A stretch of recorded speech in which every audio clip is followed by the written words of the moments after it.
Hello यार, this is Aditya. Welcome to my YouTube channel. आज हम है ना टाइम कॉम्प्लेक्सिटी और स्पेस कॉम्प्लेक्सिटी के बारे में डिस्कशन करने वाले हैं। हम कॉम्प्लेक्सिटी को बिल्कुल स्क्रैच से डिस्कस करने वाले हैं कि हमें ये क्यों ज़रूरी होता है, हमें हर क्वेश्चन की टाइम कॉम्प्लेक्सिटी पता होना क्यों ज़रूरी होता है, और क्यों इंटरव्यू हमें है ना हर अप्रोच के बाद बोलता है कि इसे फर्दर ऑप्टिमाइज करो, इसका बेटर सोल्यूशन ला के दो। तो इसी के बारे में आज हमारी वीडियो रहने वाली है। तो उसके पहले हम एक सिनेरियो डिस्कस करते हैं जिससे आपको अच्छे समझ में आएगा। तो मानो ये मैं हूँ, मुझे एक टास्क परफॉर्म कराना है। ठीक है, लेट्स से मुझे एक टास्क परफॉर्म कराना है और मेरे पास दो इंजीनियर है इस काम के लिए, एक ए है एक बी है। ठीक है, अगर मैंने इसको वो टास्क दिया और ये मुझे ना एक कोड दे रहा है, इससे उसका आंसर आएगा, और ये लेट्स से ये भी मुझे कोड दे रहा है और दोनों का आउटपुट सेम आ रहा है, आउटपुट दोनों का सेम है, पर फिर भी मैं ना जैसे कुछ पैरामीटर्स और कुछ एस्पेक्ट्स पे बोल रहा हूँ कि C1 का जो कोड है ना वो C2 से बेटर है। मैं क्या बोल रहा हूँ, C1 का कोड और C1 का कोड C2 से बेटर है, दोनों का आउटपुट सेम आ रहा है, दोनों का टास्क सेम है, पर फिर भी C1 का आउटपुट और कोड मतलब बेटर है C2 से। अब ऐसा मैंने क्यों बोला होगा यार? अब ऐसा बोलने के पीछे कुछ रीजंस होंगे। तो मान लो रीजंस हो सकते हैं, जैसे C1 का कोड है और ये C2 का कोड है, तो C1 का कोड में ना उसने लेस वेरिएबल यूज़ किए, इसलिए ज़्यादा वेरिएबल्स बना दिए हों, मोर वेरिएबल। हो सकता है इसने सिंपल फंक्शन बनाया हो, इसने कॉम्प्लेक्स फंक्शन बनाया हो। ठीक है, सिंपल फंक्शन बेसिकली क्या होता है, अगर एक फंक्शन होता है उसमें अगर अपन एक ही पैरामीटर पास करते हैं, कुछ भी पास नहीं करते, तो वो सिंपल फंक्शन हो गया। और एक पैरामीटर के अपन एक एक फंक्शन के अपन अंदर अपन मल्टीपल पैरामीटर्स पास करते हैं, मतलब एक से ज़्यादा, तो वो हो गया कॉम्प्लेक्स फंक्शन। तो हो सकता है उसने कॉम्प्लेक्स फंक्शन बनाया हो। और क्या हो सकता है इसने ना कम कंडीशन काम में ली हो, लेस कंडीशन मतलब लेस इफ एल्स लगाए हो, लेस स्विच केस लगाए हो, कम फॉर लूप लगाए हो, इसने ज़्यादा कंडीशन लगा दी हो। फिर ऐसे बहुत सारे ना एस्टिमेट्स हो सकते हैं जिनके ऊपर मैंने डिसाइड किया हो गया कि ना C1 का जो कोड है ना वो बहुत बहुत अच्छा है C2 के कोड से। ठीक है, तो मैंने ऐसे डिसाइड किया होगा। अ, और मतलब मैंने ये क्यों किया होगा कि ना जिससे मुझे ना कम रिसोर्सेज देना पड़े। अगर मैं C1 के साथ जाता हूँ तो मुझे रिसोर्सेज कम देने पड़ेंगे, मुझे कम रिसोर्सेज लगाने पड़ेंगे। अगर मैं C2 के साथ जाता हूँ तो मुझे ज़्यादा रिसोर्सेज लगाने पड़ेंगे। अब रिसोर्सेज क्या है यहाँ पे? रिसोर्सेज हो सकता है यार मेरा CPU, मेरी रैम। ठीक है, CPU क्यों? क्योंकि ना इसको प्रोसेस करने के लिए मुझे CPU की ज़रूरत होगी। अगर अभी सिंपल कोड है तो बेसिकली मेरा कम लो एंड CPU पे काम हो जाएगा, अगर लेकिन ये कॉम्प्लेक्स फंक्शन है तो मुझे हाई एंड CPU चाहिए। वैसे ही अगर इसने कम वेरिएबल्स बनाए हैं, अगर सिंपल फंक्शंस है तो लोड करने में और वेरिएबल बनाने में मतलब कम बनाए तो मुझे कम रैम चाहिए। अब यहाँ पे ज़्यादा वेरिएबल है तो उसके लिए ज़्यादा रैम चाहिए होगी। तो समझ में आ रहा है? अगर यहाँ पे बेसिकली CPU के लिए टाइम और रैम के लिए स्पेस ज़रूरी है। इसको थोड़ा डिस्कस करते हैं, एलिब्रेट करता हूँ मैं इसको। कि जैसे मैंने एक कोड लिखा,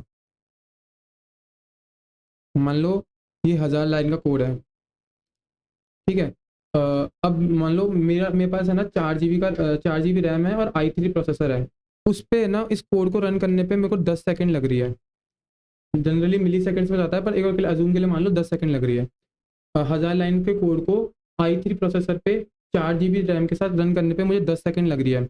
अब हो सकता है मैं इसको i5 प्रोसेसर पे ले जाऊँ और 8 GB रैम कर दूँ, तो मान लो शायद 5 सेकंड लग जाए।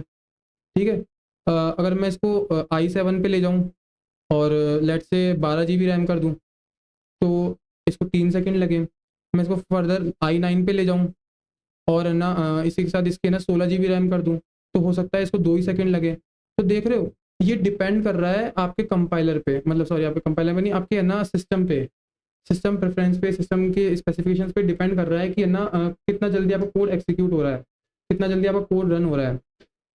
तो ये डिपेंड करता है सिस्टम टू सिस्टम कि आपका कोड कैसे काम कर रहा है। तो लेकिन आपको ये बेसिकली अभी पता चल गया, एक चीज़ तो पता चली कि टाइम और स्पेस वो एस्पेक्ट्स हैं या वो पैरामीटर्स हैं, कुछ भी बोल लो, जो मेरे को है ना कॉम्प्लेक्सिटी डिसाइड करने के लिए मदद करते हैं। किसी भी कोड की कॉम्प्लेक्सिटी डिसाइड करने के लिए मुझे टाइम और स्पेस मदद करते हैं। टाइम क्यों? क्योंकि मुझे कम CPU लगाना पड़ेगा। अगर लेस कॉम्प्लेक्स कोड होगा तो मुझे कम CPU लगाना पड़ेगा। और स्पेस क्योंकि मुझे लेस रैम रिक्वायर्ड होगी, मेमोरी में वो कम जगह लेगा लोड होने में भी, और नए वेरिएबल्स वगैरह फंक्शन डेटा स्ट्रक्चर्स बनाने के लिए भी वो मेमोरी में कम जगह लेगा। तो मैं वो कोड चाहता हूँ जो लेस, जिसकी टाइम कॉम्प्लेक्सिटी भी कम हो और स्पेस कॉम्प्लेक्सिटी भी कम हो। इंटरव्यूअर हमेशा आपसे वो कोड चाहेगा जिसकी टाइम कॉम्प्लेक्सिटी कम से कम हो और स्पेस कॉम्प्लेक्सिटी भी कम से कम हो। ठीक है, इतना बात मुझे समझ में आता है। अब यार एक चीज़, टाइम और स्पेस में से क्या ज़्यादा इंपॉर्टेंट है, आप लोग खुद बताओ। टाइम इंपॉर्टेंट है ना। अब इसका मैं आपको देता हूँ एग्जांपल। जैसे देखो, स्पेस के लिए ना, अब आप मार्केट में जाओ और आप है ना, जैसे हार्ड ड्राइव लो या फिर ना अपना सॉलिड स्टेट ड्राइव मतलब एसएसडी, आप कोई भी डिस्क लो बेसिकली, जो कि आपकी परमानेंट स्टोरेज होती है ना। आप उसको लेने जाओगे तो पहले आप देखते हो ना फ्लॉपी डिस्क, पहले के ज़माने में तो फ्लॉपी डिस्क भी बहुत महंगी आती थी, फिर आपकी है ना पेन ड्राइव है ना, यूएसबी वाली, और है ना अभी हार्ड ड्राइव की है ना, अब सस्ती आ रही है। स्टोरेज मतलब बहुत सस्ती हो चुकी है, क्योंकि ना हार्डवेयर बढ़ा है, तो फिर सॉफ्टवेयर वगैरह सब है ना, सॉरी स्टोरेज है ना, कम एक्सपेंसिव हो चुकी है, चीपर आती है। लेकिन वहीं आप देखो, इंटेल और एएमडी के प्रोसेसर 50,000, 60,000, 70,000 के प्रोसेसर आते हैं, 30, 40, 50,000 के प्रोसेसर आते हैं इंटेल और एएमडी। तो इससे पता चल रहा है कि यार टाइम का ना बहुत इंपॉर्टेंट है, और स्पेस लेस इंपॉर्टेंट है इन कंपेरिजन ऑफ टाइम। हालांकि स्पेस भी इंपॉर्टेंट है। तो इसी वीडियो में है ना, पहले हम टाइम की बात कर लेते हैं, फिर स्पेस की बात करेंगे। ऑल्दो स्पेस कॉम्प्लेक्सिटी ना बहुत ईजी है, रिकर्जन में थोड़ा बहुत डिस्कशन समझने में होता है, तो रिकर्जन में जब अपन वीडियो करेंगे तो उसके साथ उसकी टाइम कॉम्प्लेक्सिटी हम तब करेंगे। तो अभी पहले हम टाइम कॉम्प्लेक्सिटी डिस्कस कर लेते हैं, उसके बाद हम स्पेस कॉम्प्लेक्सिटी डिस्कस करेंगे, ठीक है। अब यार आगे बढ़ते हैं। तो दो तरह की है ना टाइम कॉम्प्लेक्सिटी होती है। अब हम कंप्लीटली टाइम की बात करेंगे, स्पेस की अपन लास्ट में बात करेंगे, वीडियो की जब मैं होगी तब मैं बता दूंगा। ठीक है, तो अभी तक अपन ने क्या डिस्कस कर लिया कि वो क्या मेजर्स है जिन पे मैं डिसाइड करता हूँ, बेसिकली टाइम और स्पेस, और क्यों टाइम मुझे ना कम सीपीयू चाहिए और कम रैम लगे, इसलिए स्पेस। उसके बाद मैंने देख लिया कि यार टाइम और स्पेस ये है ना हमारे सिस्टम के स्पेसिफिकेशन के हिसाब से अलग अलग हो सकते हैं, अलग अलग पे, मतलब सेम कोड है, सेम आउटपुट आ रहा है, किसी पे 10 सेकंड ले सकता है, किसी प्रोसेसर पे 5 सेकंड भी लग सकता है, किसी पे 3 सेकंड भी लग सकता है, किसी पे 2 सेकंड भी लग सकता है। ये इतनी बात भी समझ में आती है, ठीक है। अब इधर मैं बताऊँ तो दो कॉम्प्लेक्सिटी होती है, प्रायर प्रायररी, और एक होती है post posterior post posterior complexity, posterior complexity और प्रायरी कॉम्प्लेक्सिटी, ठीक है। ये दो टाइप की कॉम्प्लेक्सिटी होती है। अब इसके बाद है ना, इसके ऊपर हम थोड़ा आगे बात करते हैं, पहले हम इसकी बात करते हैं, ठीक है, हम पहले इसकी बात करते हैं। पोस्टीरियर टाइम कॉम्प्लेक्सिटी क्या होती है। बेसिकली अगर मैं तुमको बताऊं सिंपल वर्ड्स में, तो हमने जो कोड लिखा और रन बटन दबाने से पहले का टाइम, कोड लिखा, रन बटन दबाने से पहले मतलब एग्जीक्यूट करने से पहले का टाइम, और जब कोड रन हो गया, आउटपुट स्क्रीन पे आंसर आ गया, वो उसके बाद का टाइम, उन दोनों का सबमिशन, इन दोनों क्वांटिटी का जो सबमिशन होता है, वही होता है हमारा पोस्टीरियर टाइम कॉम्प्लेक्सिटी। इसको बेसिकली हम है ना प्रैक्टिकल भी बोलते हैं, प्रैक्टिकल प्रैक्टिकल कॉम्प्लेक्सिटी, उसको बोलते हैं थियोरेटिकल कॉम्प्लेक्सिटी, ठीक है। इसको बोलते हैं थियोरेटिकल कॉम्प्लेक्सिटी, उसको बोलते हैं प्रैक्टिकल कॉम्प्लेक्सिटी। कि भाई प्रैक्टिकली तुम्हारा टाइम क्या आ रहा है, वो तो तुम जब कोड कर लोगे तभी पता चलेगा। तो ये हो गया, जैसे मान लो स्टार्ट करंट टाइम। अब तुमने कुछ कोड लिखा, ये कोड पूरा लिख दिया, सारा परफॉर्म करके सी आउट वगैरह सब करा लिया। अब फिर एंड टाइम जो होगा ना अभी ना हो, तो एंड माइनस जो स्टार्ट होगा ना, ये जो ड्यूरेशन है इसको बोलते हैं यार प्रैक्टिकल टाइम कॉम्प्लेक्सिटी, मतलब यानी पोस्टीरियर टाइम कॉम्प्लेक्सिटी। इसका मैं तुमको एक एग्जांपल दिखाता हूँ, एग्जांपल से थोड़ा अच्छे समझ में आएगा। तो मेरी स्क्रीन पे चलते हैं एक बार। तो मैंने लिख के रखा है। अब ये मैं इसे विजुअल थोड़ा बड़ा कर लेता हूँ। हाँ, तो यार ये तो कल की वीडियो में अपन ने कर लिया था, ऐसे में क्या होता है, अभी जो क्रोनो है ना, ये बेसिकली लाइब्रेरी है जिसके अंदर अपन है ना करंट, अपने अभी करंट का टाइम, अभी जो करंट टाइम है ना वो निकाल सकते हैं। ये बेसिकली लाइब्रेरी है जो अपने को ना ये और ये बेसिकली क्लास है जिसके अंदर ये नाउ फंक्शन है जो करंट टाइम देगा। ठीक है, अभी ये क्या है, ये क्या नहीं है, अभी अपन ऊप्स में समझेंगे। अभी अपना कोई लॉजिक नहीं है, अभी बस जब तुम एग्जांपल देखो कि भाई पोस्टीरियर टाइम कॉम्प्लेक्सिटी काम कैसे कर रही है, ठीक है। तो अभी मैंने जब मेन फंक्शन में आते ही सबसे पहले अपना स्टार्ट टाइम निकाल लिया कि कोड चालू करने से पहले मेरा टाइम का है। तो ये एक फंक्शन मान लो इसको एक बार के लिए, जो मेरे को है ना अभी जो करंट टाइम है, जो मेरा अभी करंट टाइम है ना, जैसे 4:42, ये मुझे ला के दे देगा। ये मेरे इसमें स्टोर हो जाएगा। और ये ऑटो क्या है, ये बेसिकली है ना ऑटो, ये ऑटो ना डेटा टाइप है, मतलब ऑटो डिटेक्ट कर लेगा डेटा टाइप क्या होगा। अब जैसे जो आएगा वो डेट फॉर्मेट में आएगा, वो कोई इंट नहीं होगा, वो कैरेक्टर नहीं होगा, फ्लोट नहीं होगा, वो ऑटो डिटेक्ट कर लेगा कि क्या डेटा टाइप होगा, वो उसका हैंडल वो अपने आप हैंडल कर लेगा, हैंडल अपने को दिमाग लगाना, ठीक है। तो अब स्टार्ट में है ना अपना करंट टाइम स्टोर हो गया, फिर मैंने कुछ करा, ये बेसिकली कल ही किया था अपन ने। तो अब मैंने कुछ कुछ ऑपरेशन करी, कुछ ऑपरेशन करी, फिर उसके बाद है ना स्टॉप या फिर एंड कुछ भी बोल लो। फिर मैंने पहले तो स्टार्ट वाला टाइम शो कर लिया, फिर है ना जब हमारा सब कंप्लीट हो गया, हमने सी आउट वगैरह सब करा लिया, पूरा कोड कंप्लीट हो गया है ना, उसके बाद का हमने टाइम शो कर लिया, ठीक है। अब हम ड्यूरेशन निकाल रहे हैं माइक्रो सेकंड्स में, क्योंकि जनरली माइक्रो सेकंड में आएगा, मिली और मिली सेकंड में भी नहीं आएगा, सेकंड में भी नहीं आएगा, क्योंकि उनसे भी कम यूनिट माइक्रो सेकंड होती है, तो उसी में काम होएगा। ठीक है, तो स्टॉप मैंने स्टार्ट कर रहा हूँ, मैं वो ड्यूरेशन निकाल रहा हूँ, ड्यूरेशन में शो कर रहा हूँ, फिर मैं इस ड्यूरेशन को प्रिंट करा रहा हूँ। अब देखते हैं कि क्या प्रिंट हो रहा है, ठीक है। मैं इसके पहले भी एक हैंडल डाल देता हूँ।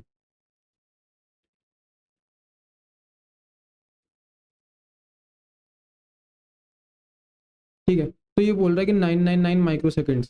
ठीक है, ये तो बेसिकली आउटपुट है इन दो सी आउट वाली लाइन का। और उसके बाद बोल रहा है कि अभी 99 माइक्रो सेकंड्स लगे। अब यार ये मेरा सिस्टम जैसे 16 GB रैम और i5 चल रहा है 12 जनरेशन पे, तो ये उस तरीके से वर्क कर रहा है, और हो सकता है कि आपका सिस्टम, आपके प्रेफरेंस कुछ और हो, आपके सिस्टम स्पेसिफिकेशन कुछ और हो, तो ये कुछ और चले। अब यार ये जरूरी नहीं है, अब ये जैसे 999 इस बार आया, अब अगली बार मैं दोबारा रिटर्न करूँ तो ये कुछ और भी आ सकता है। अब देखो ये 0 माइक्रो सेकंड में हो गया, अब भी 0 माइक्रो सेकंड में हो गया, क्योंकि ये कैशे में स्टोर हो गया है बेसिकली। अगर मैं इसको क्लियर कर दूँ तो अब कुछ और आ सकता है। अब देखो इस बार कुछ और आया, ठीक है, मैं इसको क्लियर करूँ, अब कुछ और आ सकता है, अब जीरो आ गया, अब कुछ और आ सकता है, सेम वापस जीरो आ गया। अभी ये ऐसा हो क्यों रहा है, तो इसके लिए मैं तुमको एक बार दिखाता हूँ, क्योंकि है ना बैकग्राउंड पे मेरी अभी है ना बहुत सारी प्रोसेसेस काम कर रही है। इस वक्त मेरी बैकग्राउंड पे बहुत सारी प्रोसेस काम कर रही है, तो कब इस कोड का नंबर आ रहा है, कब ये एग्जीक्यूट हो रही है, कब इसको रिसोर्सेज अलोकेट हो रहे हैं ऑपरेटिंग सिस्टम की ओर से, तो ये उस हिसाब से सारा काम हो रहा है। तो तुम देख सकते हो कि कितनी सारी प्रोसेसेस मेरी मेरी बैकग्राउंड पे रन हो रही है। जैसे मान लो ये मेल वाली तो है ना सस्पेंड ही कर दी मेरे ओएस ने, है ना। तो ये बहुत सारी प्रोसेस बैकएंड पे है ना ऑपरेटिंग सिस्टम रन कर रहा है, तो कब इस कोड को है ना किस माइक्रो सेकंड पर अलॉट हुई रिसोर्सेज, रैम और सीपीयू अलॉट हुआ, कब इसने एग्जीक्यूशन किया, तो उसके हिसाब से है ना ये चेंज होता रह रहा है बार बार, क्योंकि बैकग्राउंड पे मेरी और भी प्रोसेस काम कर रही है, तो ये उस हिसाब से होता है। फिर आपके जितने भी है ना लीड कोड, कोडिंग निंजास, जितने भी है ना बेसिकली ऑनलाइन वाले सबमिशन आप करते हो ना, लीड कोड पे हो गया, कोडिंग निंजास पे हो गया, कोड शेफ हो गया, जितने भी आप ऑनलाइन प्लेटफॉर्म पे कोड सबमिशन करते हो, तो वो सारे ना इंटरनली ये पोस्चर टाइम कॉम्प्लेक्सिटी को ही इम्प्लीमेंट करके रखते हैं। वो बेसिकली क्या करते हैं, जो आप कोड लिखते हो फिर रन बटन दबाते हो ना, तो उससे पहले का टाइम लीड कोड के सर्वर पे स्टोर हो जाता है, जहाँ पे वो कोड रन हो रहा है, फिर वो रन हो जाता है, फिर उसके बाद वाला टाइम है ना वो स्टोर कर लेते हैं, फिर वो ऐसे निकालते हैं। तो जनरली आप देखोगे ना, तो लीड कोड में ना आंसर जब आप सोल्यूशन निकालते हो तो वो एक्सेप्टेड लिखा हुआ था ना, उसके नीचे कॉम्प्लेक्सिटी आती है, 12 ms आती है, 260 ms आती है, 350 ms आती है, 50 ms, 90 ms, वो ms में आती है मिली सेकेंड्स में। अब यहाँ चाहो तो है ना, मतलब अगर आपका कोड, मतलब कई बार होता है ना कि कोड बड़ा होता है, जैसे मशीन लर्निंग डीप लर्निंग की बात करूँ, तो मशीन लर्निंग में है ना घंटे भी लगते हैं कोड को चेंज करने में, कोड को मतलब मॉडल को ट्रेन होने में, और डीप लर्निंग में तो यार दिन भी लग जाते हैं। तो यहाँ पे मैं सेकंड्स भी कर सकता हूँ, ये सेकंड्स करता हूँ मैं, यहाँ पे माइक्रो सेकंड कर सकता हूँ। तो ये सब अलग अलग है। अब बेसिकली इसका आंसर जीरो आएगा, क्योंकि माइक्रो सेकंड मतलब इतना तो टाइम लगेगा ही नहीं। अ, समझ रहे हो? हाँ, तो आप समझ रहे होगे ना। तो वापस स्क्रीन पे चलते हैं। तो यार ये बात होगी पोस्टेड टाइम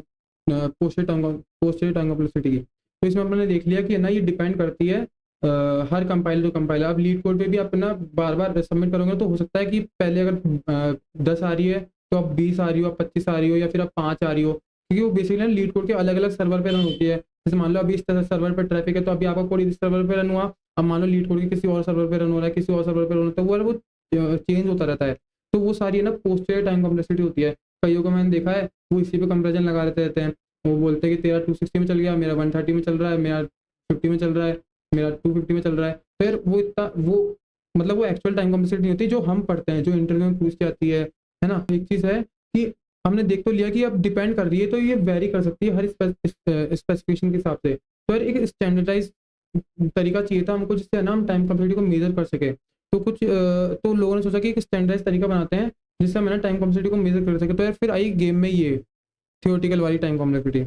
ठीक है, तो इसको एक बार डिस्कस कर लेते हैं अपन।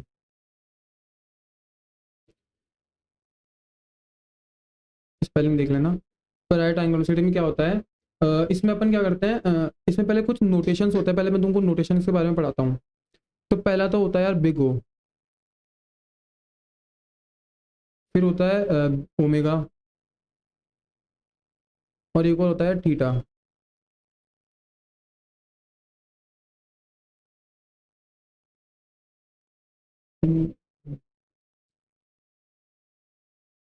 तो यार ये तो होता है वर्स्ट केस, ये होता है बेस्ट केस, और ये होता है एवरेज केस। ठीक है, अब ये worst case, best case, average case क्या होता है? अब इसके लिए मैं तुमको एक है ना फिर से एक सिनेरियो लेते हैं और एक एग्जांपल लेते हैं। अब तुमको एक टास्क, चलो वापस से एग्जांपल वैसे लेते हैं लिख के। तुमको एक टास्क कराना है, लेकिन इस बार तुम्हारे पास डेडलाइन है 1 वीक की। 1 वीक की डेडलाइन है तुम्हारे पास, तुमको एक टास्क करना है 1 वीक के अंदर। अब तुम्हारे पास 3 इंजीनियर है, ए, बी और लेट्स से सी। अब ए बोल रहा है कि बॉस है ना 1 से लेकर 2 डे के अंदर काम कंप्लीट हो जाएगा, 1 से लेकर 2 दिन के अंदर काम कंप्लीट हो जाएगा। ये बोल रहा है कि यार 3 से लेकर 4 दिन लगेंगे। ये बोल रहा है कि एट मैक्स 6 दिन लगेंगे, इससे ज़्यादा 7वें दिन मैं लूँगा नहीं, 7वें दिन को काम कंप्लीट हो जाएगा, फाइल आपकी डेस्क पे होगी। ठीक है, तो आप किस बंदे को हायर करोगे, किस बंदे को टास्क दोगे? इसको, इसको देंगे, देखते क्या होता है। मान लो वो बोल रहा है कि यार मैं 1 से 2 दिन में दे दूंगा। अब हो सकता है कि यार उसको उससे ज़्यादा टाइम लग गया। अब वो मान लो 7वें दिन रात को आपको 12 बजे काम दे रहा है, तब तक आप बीपी की गोली खा रहे हो बैठे बैठे, तो ऐसा थोड़ी काम चलेगा। तो इस पे अपन है ना, मतलब पूरा भरोसा नहीं कर सकते। बेसिकली है ना, ये आपको बेस्ट केस बता रहा है कि हाँ भाई आपका ये काम है तो मैं इतने जल्दी, इतना इतनी देर में कर दूंगा। अब वो काम कितना बड़ा हो जाए, सोचो वो कुछ कर रहा है, उसको कुछ लाइब्रेरी ना मिले, वो कुछ इंप्लीमेंट करने के लिए कुछ और चीज़ ढूंढने लगे, तो उसको उसमें टाइम लग जाए, तो अपन इसको ट्रस्ट नहीं कर सकते। मतलब ट्रस्ट इन द सेंस, अपन इसको सबके लिए स्टैंडर्डाइज नहीं कर सकते कि हाँ भाई सब इसके अंदर कवर हो जाएंगे। अपने को तो एक स्टैंडर्डाइज देखना है ना, तो अपन देखते हैं। दूसरा एवरेज केस, ये बोल रहा है कि मैं 3 से 4 दिन में कर दूंगा। अब हो सकता है यार ये पहले दिन भी काम करके लिया है, हो सकता है ये 7वें दिन में भी ना लाए, 8वें दिन 8 दिन लग जाए, इसको 9 दिन लग जाए। अभी कुछ कोई भरोसा नहीं है। ये बोल रहा है कि 3 से 4 दिन में मैं ला के दे सकता हूँ, है ना। तो इस पे भी यार अपन पूरा भरोसा नहीं कर सकते कि ये कब ला के देगा अपने को काम। अभी हो सकता है कि हमको खुश भी कर दे और हमको सकता है रुला भी दे।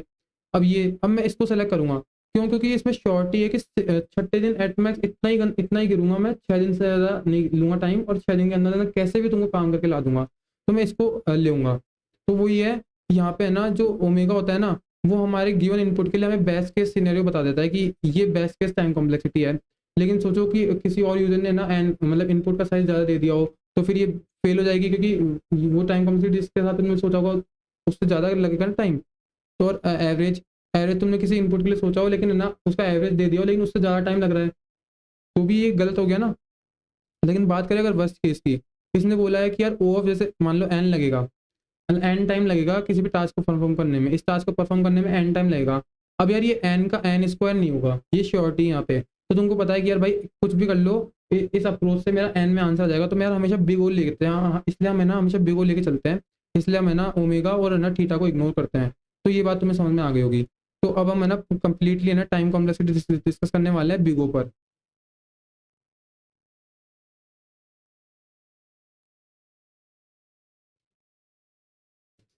तो इसके लिए मैं तुमको एक ग्राफ दिखा देता हूँ पहले।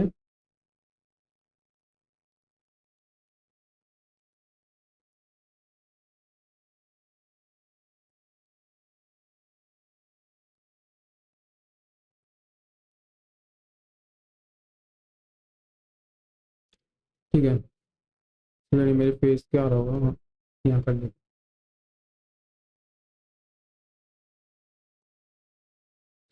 इस ग्राफ को देख लेते हैं एक बार। तो एक बार है ना ये भूल जाओ ये सब क्या लिख रखा है, ले बस एक बार को समझ लो कि क्या है। तो ये है कांस्टेंट, ये है लॉगरिथमिक, ये था लीनियर, ये था लॉग लीनियर, ये होता है क्वाड्रेटिक। पॉलिनोमियल की तुम एक यहाँ पे लाइन एज्यूम कर लो, ये होता है पॉलिनोमियल, ये होता है एक्सपोनेंशियल, और ये होता है वर्स्ट केस जो कि होता है एन फैक्टोरियल। ठीक है, अब ये क्या लिख रखा है सब देखते हैं। तो यहाँ पे तुम देखो एक्स एक्सिस पे मेरे पास क्या है, इनपुट साइज, और वाई एक्सिस पे मेरी कंप्यूटेशन। तो बेसिकली मैं यहाँ पे क्या लिख रहा हूँ, मैं इसको लिख देता हूँ एक बार। Rate of measure, rate of change of, sorry rate of change of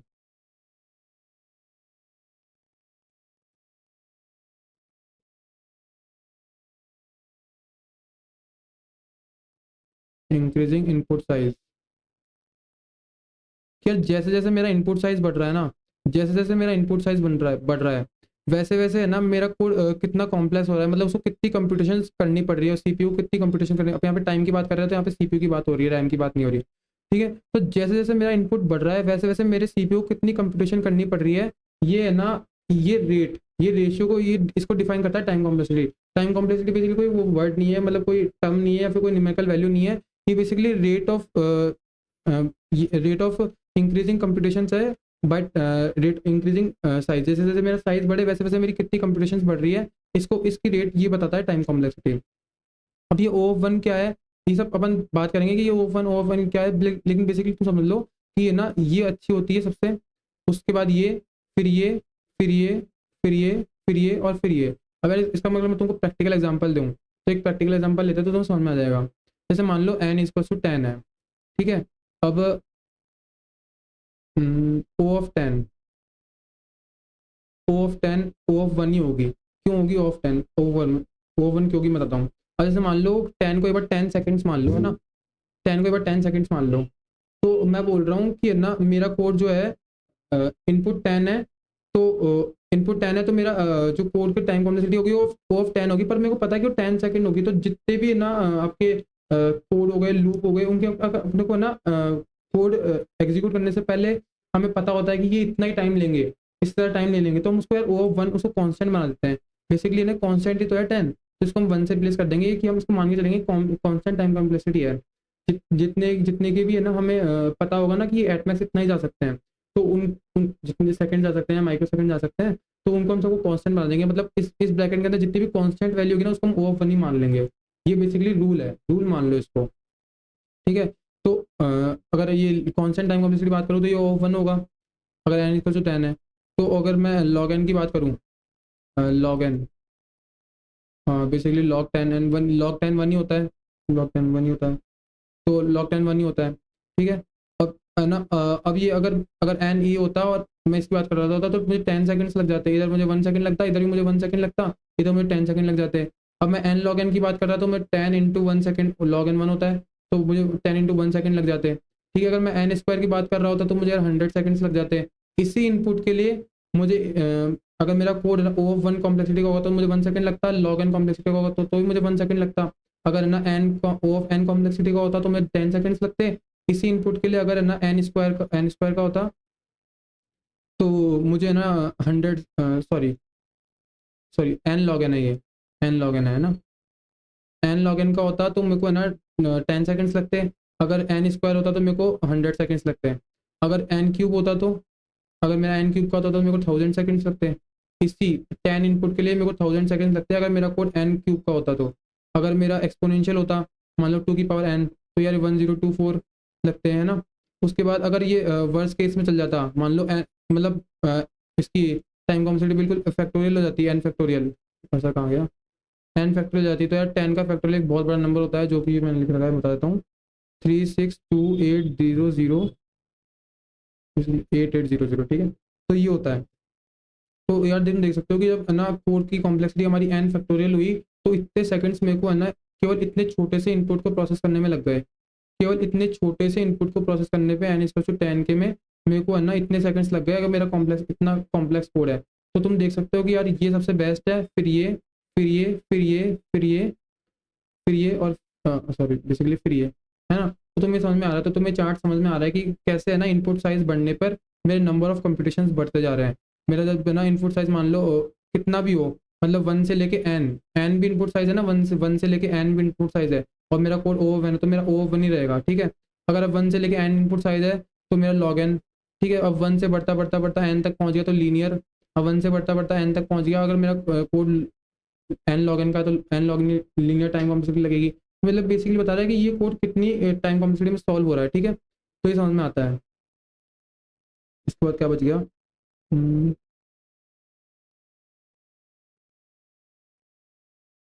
ठीक है यार, मैं तुमको अब इस ना थोड़े बहुत एग्जांपल दिखा देता हूँ, इस कॉम्प्लेक्सिटी के थोड़े बहुत एग्जांपल दिखा देता हूँ।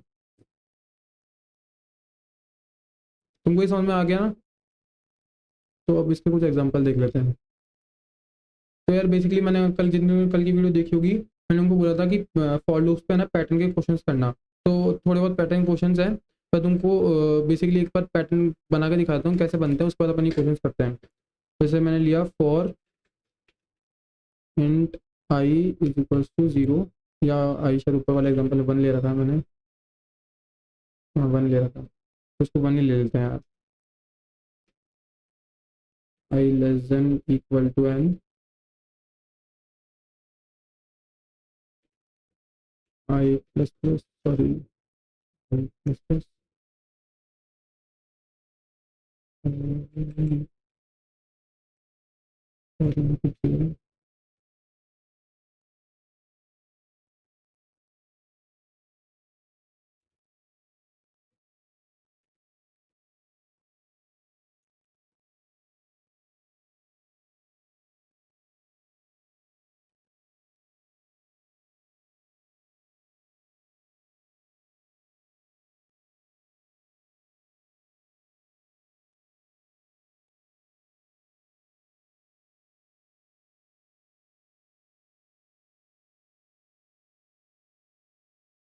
अब यार बेसिकली ये चीज़ प्रिंट कर रहा है, तो एक बार देखते हैं ये चीज़ प्रिंट कैसे कर रहा है, फिर इसके टाइम कॉम्प्लेक्सिटी समझते हैं अपन, है ना। तो इससे तुम्हारे को ना पैटर्न वाला कॉन्सेप्ट भी एक बार क्लियर हो जाएगा।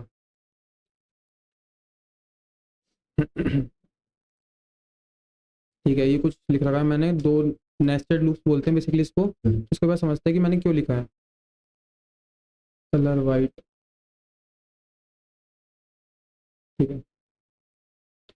तो ये बोल रहा है कि आई इक्वल टू 1, तो मेमोरी में आई इक्वल टू 1 का ब्लॉक बन गया होगा। अब मैं इसके लिए लूप में आ गया होगा और एन की वैल्यू मेरी 5 है, ठीक है, एन की वैल्यू मेरी 5 है। लेस देन बेसिकली इसको इक्वल टू कर लो, नहीं इक्वल टू नहीं क्या, 4 ही प्रिंट कर रहा होगा, यहाँ 4 ही 2 प्रिंट हो रहे हैं ना, उसको लेस देन इक्वल टू कर लो इसको ना, ठीक है ना। मैं इसको इक्वल टू बना रहा हूँ, बाद में कोड में अपन चेंज कर लेंगे, ठीक है ना, देखते क्या होता है। तो मैंने आई इक्वल टू 1 के लिए लूप चलाया। अब बोल रहा है जे इक्वल टू 1 से लेके एन तक है ना, जे प्लस प्लस करके स्टार प्रिंट कर दो।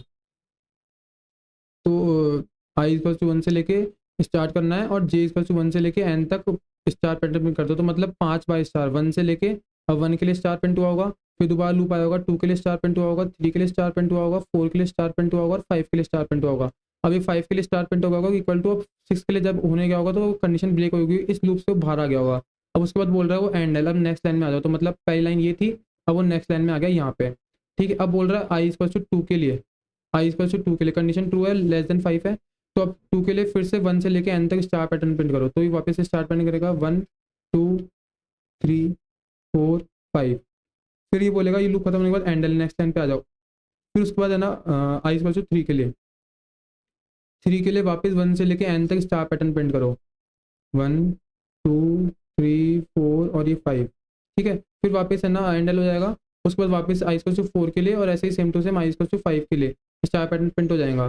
तो ये ऐसे स्टार पैटर्न प्रिंट हो रहे हैं, तो ये ऐसे 5x5 का एक स्टार पैटर्न प्रिंट हो रहा है। बेसिकली 5x5 का 2D मैट्रिक्स है ये, 2D में है ना ये, मतलब बेसिकली रो है और ये कॉलम है, तो ये 2D में इमेजिन कर पा रहे हो ना इसको। तो ये 5x5 का है ना मैट्रिक्स हमने पढ़ा है, तो ये 5x5 का 2D मैट्रिक्स प्रिंट हो रहा है स्टार्स का, तो वही तुम देख सकते हो। और ये यहाँ पे है ना मैं इसको इक्वल टू कर देता हूँ एक बार बस, क्योंकि ये अभी है ना 5x4 का प्रिंट हो रहा है,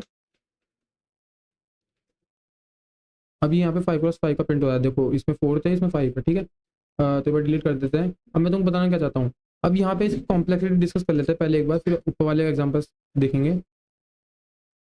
तो इसकी कॉम्प्लेक्सिटी देख लेते हैं कि ये अंदर वाला लूप जब एक बार चल रहा है, आ गया कर्सर, जब ये अंदर वाला लूप एक बार चल रहा है, तो ये सॉरी बाहर वाला लूप जब एक बार चल रहा है, तो अंदर वाला लूप पूरा 1 से लेके एन बार चल रहा है, मतलब ज़्यादा ज़्यादा अपन वर्स्ट केस देख रहे हैं, तो मतलब ज़्यादा ज़्यादा वो कितनी बार चल सकता है, अपन वर्स्ट केस देख रहे हैं तो वर्स्ट केस में वो ज़्यादा ज़्यादा कितनी बार चल सकता है अपन ये देख रहे हैं, तो 1 से लेके एन तक चल सकता है, तो मैं एन मान लेता हूँ, है ना। एक बार चलेगा, 2 बार चलेगा, ज़्यादा ज़्यादा कितने तक जाएगा, एन जाएगा, ठीक है।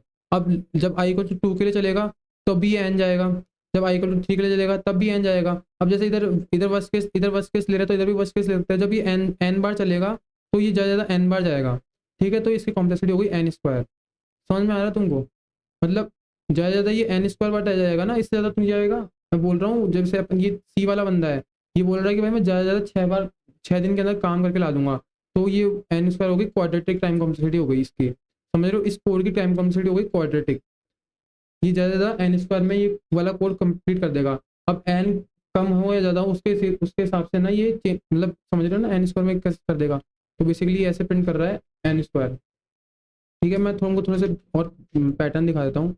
अब जैसे ये राइट एंगल, इसको तो कमेंट कर देते हैं एक बार,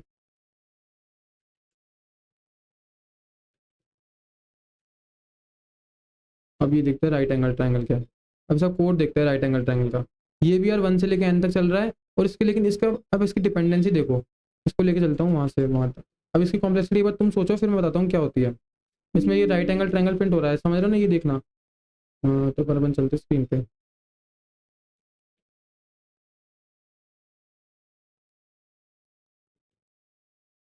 तो यहाँ पे चीज़ें कैसे काम कर रही है देखो। जब लूप 1 था, आई इक्वल टू 1 था, है ना, तो जे 1 से लेके आई तक गया, मतलब जे एक बार ही, है ना, जे जब आई से लेके 1 के इक्वल था ना, तब तक गया, तो 2 बार तो चलेगा नहीं। अब उसके बाद हैंडल मार दो, एक बार प्रिंट कर दिया, उसके बाद हैंडल मार दो, नेक्स्ट लाइन में आ जाओ। अब आई इक्वल टू 2 हो गया यार। अब है ना अंदर वाला लूप 2 बार चलेगा, क्योंकि एक बार 1 बार चलेगा, और फिर एक बार लेस देन इक्वल टू है ना, तो लेस देन इक्वल टू 2 दो बार चलेगा। ऐसे ऐसे, तो ऐसे करके यार ये पूरा प्रिंट हो रहा है राइट एंगल ट्रायंगल। अभी तुमने देखा ना आउटपुट स्क्रीन पे, ये बेसिकली ये वाला, ये बेसिकली एक पहली रो में एक बार, फिर ऐसे ऐसे ऐसे करके ये इसका लॉजिक लिख रखा है। तो ये ऐसे ऐसे करके पूरा प्रिंट हो रहा है, ठीक है। तो ऐसे करके प्रिंट हो रहा है, लेकिन अब इसकी टाइम कॉम्प्लेक्सिटी समझने की कोशिश करो कि जब ये लूप है ना आई 1 बार चल रहा था, तो ये लूप कितनी बार चला, एट मैक्स कितनी बार चला, 1 बार चला, एक बार ही तो चला 1 से लेके 1 तक। जब ये लूप 2 बार चला, तो ये कितनी बार चला, ये भी 2 बार चला। अब जब ये लूप 3 बार चला, तो ये लूप कितनी बार चला, 3 बार। अब तो जब ये लूप n बार चलेगा, तो ये लूप भी n बार चलेगा, तो इसकी भी कॉम्प्लेक्सिटी हो गई n²। ये समझ में आया तुमको कि जैसे जब ये लूप एक बार चला, तो ये इसकी वजह से एक बार चला, इस कंडीशन की वजह से। जब ये लूप दूसरी बार चला, तो ये 2 बार चला। जब ये लूप तीसरी बार चला, ये आई इक्वल टू 1 के लिए, ये बेसिकली आई को तुम रो मान लो और जे को कॉलम मान लो। मैं थोड़ा रब कर देता हूँ, कुछ घचपा लिख दिया। हाँ, इसको तुम रो बोल सकते हो, और इसको तुम कॉलम का पॉइंटर बोल सकते हो यार। बेसिकली रो ये और कॉलम ये, तो ये हो गया अपना आई और ये हो गया अपना जे, ठीक है। तो जब अपन ना आई एक बार चला, तो रो भी एक, जे भी एक बार चला। जब अपना आई 2 बार चला, तो जे भी 2 बार चला। ये समझ में आ रहा है तुमको, है ना। यहाँ से आई इक्वल टू 1 के लिए जे इक्वल टू 1 चला, तो उस हिसाब से ना, तो जब ये एन के लिए चलेगा, तो ये भी n बार चलेगा, तो दोनों की कॉम्प्लेक्सिटी हो जाएगी n²। ये चीज़ तुमको समझ में आ रही है। एक और एग्जांपल लेते हैं लास्ट। ये है इन्वर्टेड राइट एंगल ट्रायंगल, ठीक है। तो इसको कमेंट कर देता हूँ। मैंने तुमको बोला था लास्ट वीडियो की मैं ना कि ट्रायंगुलर पैटर्न्स होते हैं और पिरामिड वाले पैटर्न्स भी होते हैं, तो इन दोनों की प्रैक्टिस करनी है। मैं तुमको दिखाता हूँ कहाँ से करनी है। तो अब ये इस बार ये उसका उल्टा कर रहा है, तो ये देखते हैं क्या कर रहा है। तो इसका भी एक बार इसको उठाते हैं स्क्रीनशॉट, और इसको लेके चलते हैं कि क्या करने की कोशिश कर रहा है। क्या हो रहा है।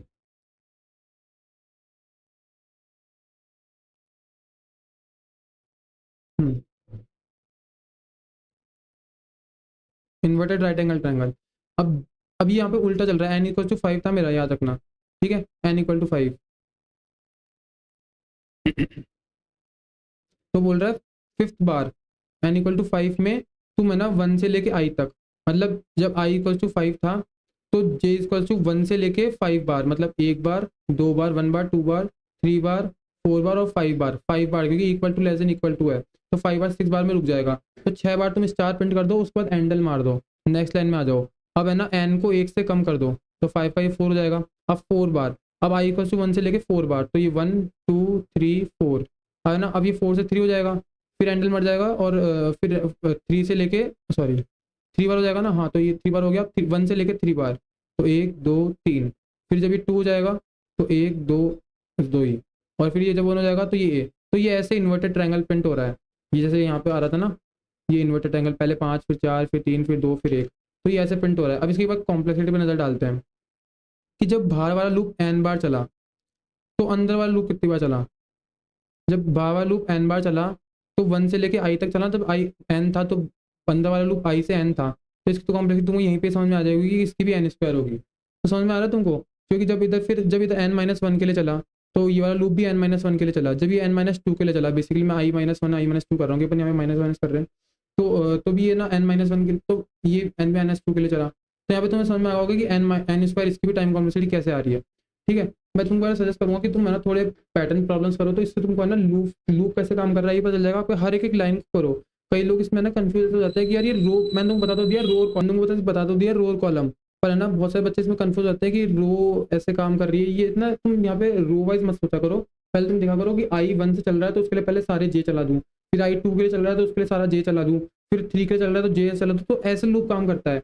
पहले एक बार चला, तो उसके अंदर वाला सारा कोड उसके लिए इंप्लीमेंट, जैसे नेस्टेड लूप की बात कर रहा हूँ मैं। तो ये आई है ना एक बार चला, मान लो ये एक बार, तो इसके अंदर जितना भी लूप लूप लिख रखा है, कोड लिख रखा है ना, वो इसके लिए एक बार चलेगा। फिर ये आई जब 2 के लिए चलेगा तो इसके लिए दोबारा ये अंदर वाला कोड चलेगा। जब ये आई 3 के लिए चलेगा तो फिर दोबारा ये वाला कोड चलेगा। जब आई 4 के लिए चलेगा तो फिर ये वापस चलेगा, है ना। जब ये आई 5 के लिए चलेगा तो फिर वापस ये वाला कोड चलेगा। जब आई 6 के लिए चलेगा तो वापस ये कोड चलेगा। तो ऐसे चलता है ये, समझ रहे। तो मतलब एक आइट्रेशन के लिए, लूप की एक आइट्रेशन के लिए अंदर वाला एक बार रन होता है, फिर लूप की सेकंड आइट्रेशन के लिए पूरा लूप दोबारा रन होता है। तो ऐसे सारी चीज़ें काम करती है। तो मैं तुमको पैटर्न के क्वेश्चन सिखा रहा था, तुम ये देख सकते हो यार पैटर्न के क्वेश्चंस में। पैटर्न के क्वेश्चंस में तुम ये देख सकते हो कि राइट एंगल ट्राइंगल हो गया, इन्वर्टेड राइट एंगल ट्राइंगल हो गया, इक्वेलेटरल ट्राइंगल हो गया, इन्वर्टेड इक्वेलेटरल ट्राइंगल हो गया, inverted mirror triangle right angle triangle हो गया। और अगर तुमको और भी पैरामीटर देखने हैं तो C plus plus star pyramid pattern देख सकते हो तुम। ये GRG का आर्टिकल तुम्हें मिल जाएगा। तुम इसमें जाओगे तो यहाँ पे देखो तुम्हारे बहुत सारे 16 पैटर्न्स हैं। तुम ये सारे करो, खुद से करो। नहीं समझ में आया तो तुम है ना कमेंट सेक्शन में लिख दो, मैं ना उस पर्टिकुलर पे एक शॉर्ट वीडियो डाल दूंगा कि कैसे इसको सॉल्व करते हैं। पर तुम ये सब खुद से करो। जब तुम खुद से करोगे ना तो तुम्हें पता चलेगा कि कैसे काम होती है। अभी बेसिकली अभी फोर लूप से कर रहे हैं तो इसको तो बोलते हैं आइटरेटिव मेथड। ये आइटरेटिव से कर रहे हैं ये, लेकिन बेसिकली मुझे लगता है इनमें शायद रिकर्जन की भी जरूरत पड़ेगी। हाँ यहाँ पे देखो रिकर्जन हो रहा है। तो बेसिकली ये इनके कोड मत करना, तुम है ना ये केवल क्वेश्चन उठाओ। और जैसे चैट जीपीटी वगैरह AI बॉट्स है, जैसे परप्लेक्सिटी वगैरह बहुत सारे हैं, तुम ये सारे क्वेश्चन उठाओ। और है ना अगर तुमसे बन रहे हो ठीक है, नहीं बन रहे तुम बेसिकली यहाँ से देख लोगे कि आउटपुट क्या मांग रहा है। जैसे फर्स्ट वाला ये आउटपुट मांग रहा है तो बेसिकली अपन ने कर ही लिया। देखो इसकी कॉम्प्लेक्सिटी भी n² है, ठीक है। और जैसे मान लो कोई रैंडम पे चले, जैसे ये, अब ये कैसे प्रिंट हो रहा है ये तुम खुद से लॉजिक लगाओगे कैसे प्रिंट होगा ये। अब जैसे बेसिकली अगर मैं तुमको आइडिया दूँ तो पहले यहाँ पे स्पेस अलग से प्रिंट होगी और है ना स्टार अलग से प्रिंट होंगे। इन दोनों को तुमको लॉजिक अगर तुमसे हो रहा है ठीक है, नहीं तो तुम है ना चैट जीपीटी पे जाओ, पर्टिकुलर वो क्वेश्चन उठाओ, उसको कॉपी करो, लिखो give me the iterative code और using for loop in CPP या फिर जावा जो भी तुम यूज़ कर रहे हो, और तुमको उसका आंसर मिलेगा। तुम समझो, अगर नहीं हो रहा तुम कमेंट सेक्शन में डाल दो, मैं उसका 1 या 2 डे में उसका शॉर्ट वीडियो अपलोड कर दूंगा, ठीक है। तो इन दोनों के लिंक मैं अभी तुमको है ना अटैच कर दूंगा, डिस्क्रिप्शन में मिल जाएंगे, ठीक है। तो ये बात होगी लूप्स की। यार इसके बाद अपन क्या पढ़ता है सर, ये तो बिल्कुल बेसिक कॉम्प्लेक्सिटी मैंने तो बता दी। अब आगे जब अपन डेटा स्ट्रक्चर पढ़ेंगे ना तो टाइम कॉम्प्लेक्सिटी थोड़ी हार्ड हो जाएगी इनके अंदर। मतलब बेसिकली कैसे हार्ड हो जाएगी, मतलब ईजी होती है पर अभी तुम्हारे को हार्ड लगेगी।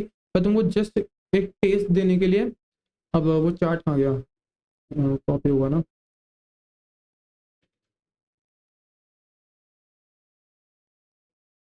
चार्ट कॉपी नहीं किया था क्या।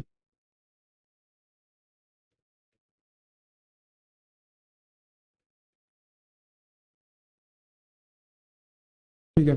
तो मैं तुमको एक टेस्ट देने के लिए क्या करता हूँ, मैं तुमको ये n log n वाला और ये O of n समझा देता हूँ कि कैसे ये आ रहा है। बेसिकली है ना ये और ये सब है ना, जब हम आगे जब क्वेश्चंस करेंगे ना DSC के, तो ये सब जैसे जैसे उनमें आएगी ना, जैसे एक्सप्लेनेशन है ना रिकर्जन। मैं तुमको एक चीज़ और बताता हूँ कि रिकर्जन में होती, सॉरी एक सेकंड, जैसे एक्सपेंशन है ना रिकर्जन की कॉम्प्लेक्सिटी होती है। O of n square generally है ना जो बेसिक सॉर्टिंग टेक्निक्स होती है ना, उनमें होती है log linear n log n है ना बेसिकली, अपने जैसे मर्ज सॉर्ट हो गया वगैरह वगैरह। अभी जैसे O of n और O of log n इनका थोड़ा बहुत एग्जांपल अपन ले लेते हैं। मैं इसमें लास्ट में तुमको एक कंस्ट्रेंट वाली चीज़ बताऊंगा, उसके तुम लास्ट तक वीडियो देखना एक बार।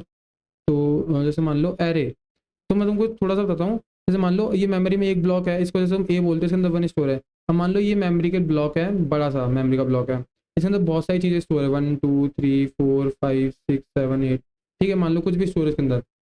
अभी क्या है क्या नहीं है तुम इसके बारे में मत सोचो, बस जैसे एक एग्जाम्पल समझो कि ये 1 से लेके n मान लो इसको, इस 1 से लेके n तक इसमें बहुत सारे नंबर स्टोर है। तो यार मुझे पहले ये प्रिंट करना है मेमोरी के अंदर जाके, कैसे जाऊँगा कैसे करूँगा ये अभी तुम्हारी हेडेक नहीं है। मुझे यार ये प्रिंट करना है, ठीक है 1 प्रिंट कर दिया। अब मुझे ये वाला 1 प्रिंट करना है, ठीक है 1 प्रिंट कर दिया। अब मुझे 2 प्रिंट करना है, ठीक है 2 प्रिंट कर दिया। अब मेरे को 4 प्रिंट करना है, 4 प्रिंट कर दिया। अभी 5 प्रिंट करना है, 5 प्रिंट कर दिया। मेरे को 8 प्रिंट करना है, 8 प्रिंट कर दिया। तो अब मुझे एक एक करके इधर जाना पड़ा, फिर इधर जाना पड़ा, फिर इधर जाना पड़ा, फिर इधर जाना पड़ा। तो मुझे इधर पहले एक बार जाना पड़ा, फिर 2 बार जाना पड़ा, फिर 3 बार। तो मुझे ज़्यादा से ज़्यादा कितनी बार जाना पड़ा, n बार जाना पड़ा, ज़्यादा से ज़्यादा n बार जाना, क्योंकि साइज़ क्या थी n बार ज़्यादा पड़ा। तो इसकी टाइम कॉम्प्लेक्सिटी क्या हो गई, ऑफ n।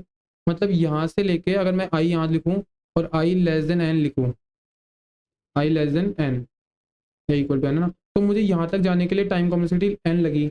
ये तुम्हें अभी लूप में भी देखा कि ना तो होती है। तो ये तुम्हें समझ में आ रहा है, ठीक है। एक बार एग्जांपल लेते हैं बाइनरी का। तो बाइनरी नहीं, मतलब जैसे मान लो ये एक डब्बा मान लो, हाँ, इसके अंदर ये कुछ बन रखे हैं, मेमोरी के ब्लॉक्स है बेसिकली, है ना, अलग अलग। अभी के लिए मान लो, अब मैं इसमें कुछ आंसर ढूंढ रहा हूँ। अब मुझे पक्का कॉन्फिडेंट है जो मैं आंसर ढूंढ रहा हूँ ना वो यार इस पार्ट में एग्जिस्ट करता है, मान लो। मुझे कैसे भी कुछ टेक्निक से नहीं लगा के मुझे बस ये पता है कि ये जो कैसे भी है ना, ये जो आंसर है ना वो इसी रेंज में है, इधर मेरा आंसर कभी नहीं होगा, पॉसिबल ही नहीं है मेरा आंसर कभी इधर मिल जाए। तो मैं क्या करूंगा, इस पूरे एरे को, मतलब इस पूरे ब्लॉक को, एरे नहीं, एक बार के लिए ब्लॉक मान लो, एक बार के लिए मेमोरी के ब्लॉक को मैं यहाँ पे दो पार्ट में तोड़ दूंगा। तो ये कैसे बन जाएगा, सॉरी एक बार को, ये वाला ब्लॉक तो इधर आ जाएगा, है ना, और ये वो बड़ा वाला ब्लॉक इधर आ जाएगा।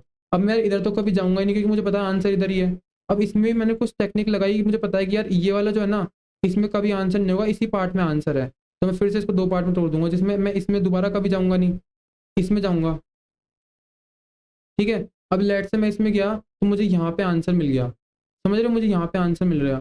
ठीक है, तो अब इसको समझना कि मेरा पहले पूरा एन था। ठीक है, मैंने इसको n/2 में तोड़ दिया, तो फिर मैंने इसको n/4 में तोड़ दिया। तुम समझ रहे हो, बेसिकली मैं ना हाफ करते जा रहा हूँ बार बार।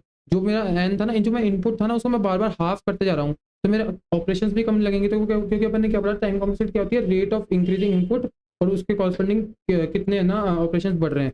तो जब मैं इनपुट घटा रहा हूँ, n करा, फिर n/2 किया, अब n/4 में मेरा आंसर आ गया, तो मेरे कॉम्प्लेक्सिटी भी कम होगी। तो इसलिए ना बाइनरी सर्च, ये बेसिक टेक्निक का नाम बाइनरी सर्च है, जो कि अपन है ना सेकंड टॉपिक होगा एरे के बाद, उसमें अपन पढ़ेंगे। तो बाइनरी से इसकी कॉम्प्लेक्सिटी होगी log n, ये वाली, ये वाली। ठीक है, तो इसी कॉम्प्लेक्सिटी होती है log n। तो मैंने तुमको बताया यार n क्या होता है, ये log n क्या होता है, तो तुम्हें ऐसा समझ में आ गया। अब जैसे n log n है, ये अपन है ना जब मर्ज सॉर्ट पढ़ेंगे तब पढ़ेंगे।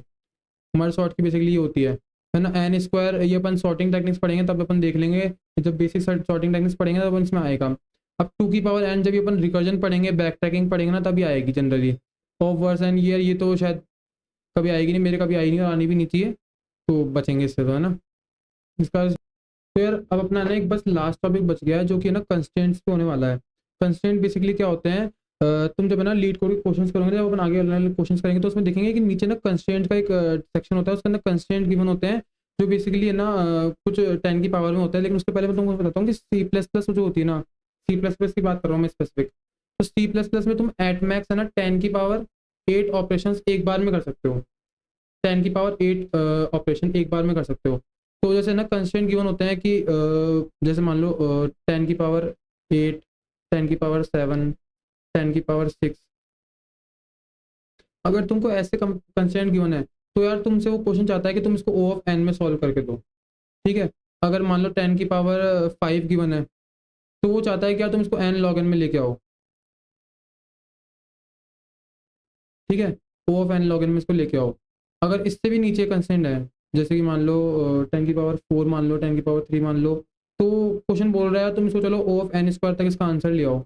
ठीक है, लेकिन अगर इससे भी छोटे कंस्टेंट है ना, जैसे मान लो 0 से लेके 10 हो गया, 0 से लेके 15 हो गया, 0 से लेके 12 हो गया, 0 से लेके 12 हो गया, है ना, अगर ऐसे कंस्टेंट्स है तो यार ये एक्सपोनेंशियल में जाता है, 2 की पावर n में चल जाता है इसका आंसर, जैसे अपन ने पढ़ा था ना यहाँ पे एक्सपोनेंशियल 2 की पावर n। और ये सारे, और यार अगर ये आ रही है तुम्हारी वर्स्ट केस, यार ये तो बहुत ही बेकार कॉम्प्लेक्सिटी, ये तो आनी नहीं चाहिए कभी, और आती भी नहीं जनरली। तो मैं तुमको बता रहा हूँ कि जब ऐसे कंस्टेंट्स गिवन होते हैं ना, तो इन कंस्टेंट से आइडिया लग जाता है कि क्वेश्चन है ना किस अप्रोच से सॉल्व होगा। अब जैसे मान लो ये कंस्टेंट है, तो ये तो बेसिकली ना बहुत इजी है। O ऑफ n मतलब मैप भी यूज हो सकता है, सेट भी यूज हो सकता है, वेक्टर भी यूज हो सकता है, रिकर्जन भी कुछ भी हो सकता है ना। अब जैसे n, अभी तो मान लो अगर तुमको पता लग गया कि यार मेरे से n log n मांग रहा है, और क्वेश्चन में कुछ सॉर्टिंग से रिलेटेड है, तो तुम यार मर्ज सॉर्ट के बारे में सोच सकते हो, साथ में बाइनरी सर्च भी सोच सकते हो, है ना, ऐसा कुछ सोच सकते हो। अब एन स्क्वायर आ रहा है, तो यार तुम क्या सोच सकते हो एन स्क्वायर में, एन स्क्वायर में यार एन स्क्वायर में सॉर्टिंग भी जाएगी एन स्क्वायर में, और बेसिकली अपन पढ़ेंगे थोड़ी देर में ना। और अगर लेकिन अगर बहुत छोटे कंस्ट्रेंट है एक्सपोनेंशियल, तो यार ये हमेशा रिकर्जन सेलेक्ट हो जाए भाई, रिकर्जन या फिर बैक ट्रैकिंग या फिर डीपी, यही सवाल होंगे जिनके अगर बहुत छोटे क्वेश्चन है ना, जनरली हमेशा ये इन्हीं के से सॉल्व होंगे और किससे नहीं बनने वाले, क्योंकि इनके कंसेंट सम में बहुत छोटे होते हैं। ये पता कैसे चलेगा कि कंसेंट फाइंड, ये तुम जितने नंबर ऑफ ज़्यादा क्वेश्चन करोगे ना, वैसे वैसे पता चलेगा। तो जैसे मैंने तुमको एक रफ आइडिया दे दिया, ये तुम्हारे काम में आएगा, इसको तुम स्क्रीनशॉट ले लो या फिर कहीं पे नोट कर लो कि ये कंस्ट्रेंट हो तो ये कॉम्प्लेक्सिटी के अंदर हमको आंसर देना होता है। जनरली ये एस्टिमेट होता है, कुछ बहुत थोड़ा बहुत चेंज भी हो सकता है। तो अब वो तुम जैसे जैसे अप्रोच पढ़ोगे ना वैसे वैसे आ जाएगा। मैं एक बार बस चेक कर लेता हूँ जल्दी से, कुछ बच गया क्या। ठीक है यार, हमने सब कुछ ऑलमोस्ट है ना इस टॉपिक में कवर कर लिया है।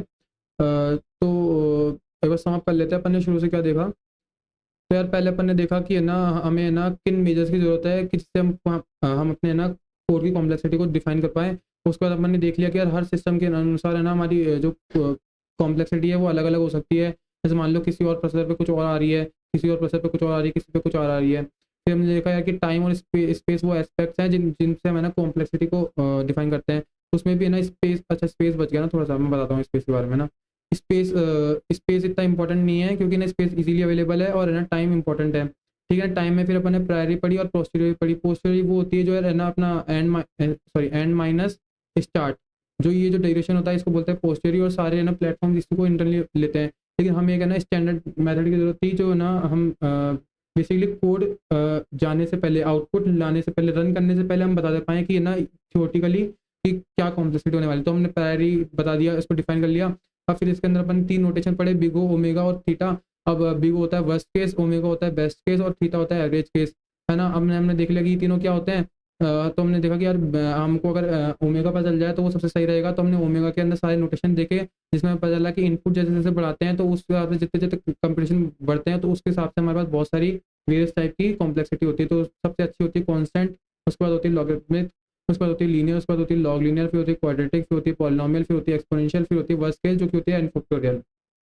ये अपन ने देखा। फिर उसके बाद अपन ने यार है ना अलग अलग स्टार पैटर्न्स पे है ना उनकी कॉम्प्लेक्सिटी बना बना के देखे। फिर उसके बाद हमने देखा कि यार है ना ये सब इनका हमने एग्जांपल भी देखा था एक बेसिकली। हाँ, हमने एक एग्जांपल देखा कि यार है ना कि ये तो एक बहुत छोटा इनपुट था, एक बहुत छोटा इनपुट के लिए देखो कि है ना सेकंड्स में ना अलग अलग कॉम्प्लेक्सिटी पे आंसर कैसे चेंज हो रहा है। तो अगर बड़ा इनपुट होता, अगर लेट्स से बहुत बड़ा इनपुट होता कि जैसे मतलब 1000 होता, 1000 का टेस्ट केस हो सकता है। अभी हमने देखा माइनस मतलब अभी हमने देखा ना कि सॉरी हमने देखा कंस्टेंट कैसे कैसे होते हैं। तो जब हमने देखा कंस्टेंट कैसे मतलब 10 की पावर 8, 10 की पावर 9 में कंस्टेंट आ सकते हैं। तो सोचो यार अगर है ना हमारा ये जैसे एन स्क्वायर होगा, तो उसमें अगर एन स्क्वायर में अपन आंसर देंगे तो वो बिल्कुल बाहर चल जाएगा ना। इसीलिए मैं तुमको जैसे बताऊँ अगर थोड़ा डिटेल में। हाँ भैया वो, हाँ जैसे मान लो 10 की पावर 8 अपने पास इनपुट है, और मेरा कोड है एन स्क्वायर, मेरा कोड एन स्क्वायर का है। एक सेकंड, मेरा कोड एन स्क्वायर का है। ठीक है, तो यार ये तो 10 की पावर 8 से बाहर हो जाएगा, लेकिन लिमिट क्या है, सी प्लस प्लस एक बार में 10 की पावर 8 ही ऑपरेशन परफॉर्म कर सकता है। तो जैसे ये कंस्टेंट गिवन हो ना 10 की पावर 7 हो, 10 की पावर 5, 7 हो, 8 हो और 6 हो, तो हमेशा ट्राई करो कि ओ ऑफ एन में ही आंसर मांग रहा है। अगर तुम इससे एन लॉग एन भी कर दोगे तो यार ये बहुत ज़्यादा कॉम्प्लेक्सिटी हो जाएगी, और है ना बेसिकली सी प्लस इसको हैंडल नहीं कर सकता। एक बार में 10 की पावर 8 ऑपरेशन ही वो परफॉर्म कर सकता है। तो अगर 10 की पावर 5 है तो तुम एन लॉग एन चला सकते हो। ठीक है, 10 की पावर 4 या 3 है तो तुम एन स्क्वायर भी चला सकते हो। अब एन स्क्वायर चला सकते हो तुम है ना, इससे इससे इससे अच्छी वाली वन एन, अपना एन लॉग एन तो चला ही सकते हो। अगर मतलब समझ रहे हो ना तुम, जैसे मैं बोल रहा हूँ एन लॉग एन चला लो, तो तुम है ना इसके अंदर लॉग एन भी चला सकते हो, एन भी चला सकते हो। अगर मैं तुमको बोल रहा हूँ एन स्क्वायर चला लो, तो तुम इसके अंदर एन लॉग एन भी चला सकते हो, एन भी चला सकते हो, लॉग एन भी चला सकते हो। समझ रहे हो। अगर जैसे मैं बोल रहा हूँ टू एन, अब जैसे मान लो ये बहुत छोटे कंस्टेंट्स हो गए, तो ये बेसिकली रिकर्जन में होता है, तो मैं बोल रहा हूँ इनके अंदर टू एन चलेगा। तो अब इसके अंदर इससे कम वाली भी चल सकती है। ये एट मैक्स कितनी जाएगी, मैं वर्स्ट केस की बात कर रहा हूँ यहाँ पे, मैं बहुत देर से बोल रहा हूँ कि मैं बिग ओ की बात कर रहा हूँ, जो कि अपना वर्स्ट केस होता है कि ज़्यादा से ज़्यादा 72 से 72 इतनी जाएगी, इससे ज़्यादा नीचे नहीं गिरेगी। ठीक है, ये बात मुझे समझ में आती है। तो हमने देख लिया यार कि हाँ, तो हमने देख लिया कि यार है ना इससे ज़्यादा है ना अगर बड़े इनपुट के लिए हम घटिया कॉम्प्लेक्सिटी वाले कोड लेंगे तो वो है ना सी प्लस प्लस के जो 10 की पावर 8 वाला है उसको क्रॉस कर देंगे, जिससे हमारा जिससे हमारा एरर आएगा TLE, रन टाइम एरर बोलते हैं इसको, जो मतलब बेसिकली रन टाइम पे आती है, जो जिसका मतलब होता है कि यार तुम्हारा ना टाइम लिमिट एक्सीडेड, मतलब जो गिवन टाइम लिमिट थी उसमें तुम्हारा कोड परफॉर्म नहीं हो रहा, तुमने ज़्यादा टाइम ले रहे हो, तो तुम अपने कोड को फर्दर ऑप्टिमाइज करो। इसी के लिए ना इंटरवल बोलता है कि तुम अपने कोड को फर्दर ऑप्टिमाइज करो। ठीक है, तो हमने टाइम कॉम्प्लेक्सिटी का ये देख लिया, ये पार्ट देख लिया, ये पार्ट भी देख लिया, ये पार्ट भी देख लिया, और बेसिकली हमने डिस्कस कर लिया, और ये सब डिस्कस कर लिया हमने, कंस्ट्रेंट डिस्कस कर लिए हमने, है ना बाइनरी सर्च और एरे के एग्जांपल्स हम डिस्कस कर लिए कि ओ ऑफ एन कैसे आ रही है, ओ ऑफ लॉग एन कैसे आ रही है। उसके बाद हमने कंस्ट्रेंट अच्छे से डिस्कस कर लिए। अब यार एक टॉपिक जो है ना बहुत छोटा है वो रह गया स्पेस का, स्पेस कॉम्प्लेक्सिटी। इसके अंदर मैं तुमको है ना बताऊँ तो ये इतना कुछ इंपॉर्टेंट नहीं है, मतलब बेसिकली अगर मैं तुमको डिफाइन करना चाहूँ तो हम डेटा स्ट्रक्चर्स पढ़ेंगे ना, उसके साथ हम स्पेस कॉम्प्लेक्सिटी देख ही लेंगे। लेकिन अभी तक हमने जितने भी है ना बताऊँ ऑपरेशंस, जो कि 2 ऑपरेंड पे लगाते हैं अपन ऑपरेशन ऑपरेटर का यूज़ करके। ऑपरेटर का यूज़ करते जो ऑपरेंड्स पे लगते हैं ना, उनको जो ऑपरेशंस बोलते हैं। तो ये सारे ना कांस्टेंट टाइम में होते हैं यार। अपना आई प्लस प्लस हो गया, माइनस माइनस आई हो गया, ए प्लस बी हो गया, ए इंटू बी हो गया, ए इक्वल टू टू हो गया। ये सब है ना, ये सब कांस्टेंट टाइम में होते हैं यार। ओ ऑफ वन में होंगे ये सारे, इससे ज़्यादा टाइम लेते नहीं है। अब जैसे मैं बात करूँ इंट ए इक्वल टू 10, ये मेमोरी में कितनी जगह लेगा? अब तुम ए के अब ये कैसे पता चलेगा? अभी कोई 10 तो लेगा नहीं, 10 तो वैल्यू 10 तो उसमें स्टोर होगी। तो स्टोर कितने में होगी? 32 बिट में। 32 बिट में होगी। अपने पढ़ा था कल के लेक्चर, नहीं देखा तो देखो अच्छे से।